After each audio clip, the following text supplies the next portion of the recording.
আসসালামু আলাইকুম সুপ্রিয় দর্শক মণ্ডলী, আজ আমরা জানব রমজান মাসে রোজার মাসাইল।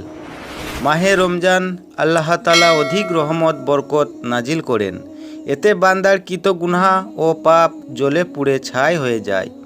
এই নিয়ামতপূর্ণ মুবারকময় মাসে পরম করুণাময়ের অপার রহমতের দরজা তার নেক বান্দার জন্য খুলে যায়।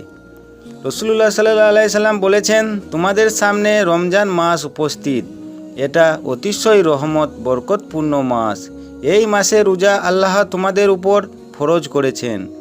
এই মাসে জান্নাতের দরজা উন্মুক্ত হয়ে যায়, জাহান্নামের দরজা বন্ধ করে দেওয়া হয় এবং এই মাসের বড় বড় শয়তানকে আটক করে রাখা হয়। এই মাসে এমন একটি রাত আছে যা হাজার মাস অপেক্ষার উত্তম। যে লোক এই রাতের মহা কল্যাণ লাভ থেকে বঞ্চিত থাকলো, সে প্রাকৃতিক সব কিছুই থেকে বঞ্চিত।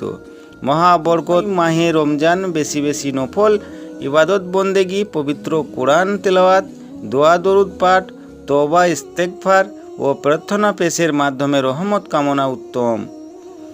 রাসূলুল্লাহ সাল্লাল্লাহু আলাইহি ওয়াসাল্লাম ঘোষণা দিয়েছেন, এই মাসে পরম করুণাময় আল্লাহ তাআলা তোমাদের দিকে শুভ দৃষ্টি প্রদান করেন এবং রহমত বর্ষণ করেন, তোমাদের সব গুনাহ মাফ করে দেন ও দোয়া কবুল করেন।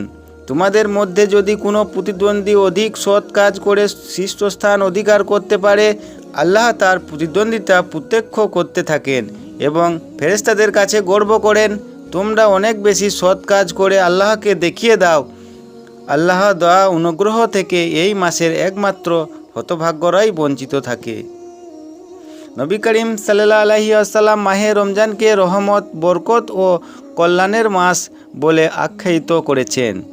রমজান মাসের প্রতিটি মুহূর্তই আল্লাহর বিশেষ রহমতের পরিপূর্ণ। ঝর্ণাধারার মতো আল্লাহর অশীষ ধারা রোজাদারদের জন্য অলক্ষ্যে বর্ষিত হতে থাকে।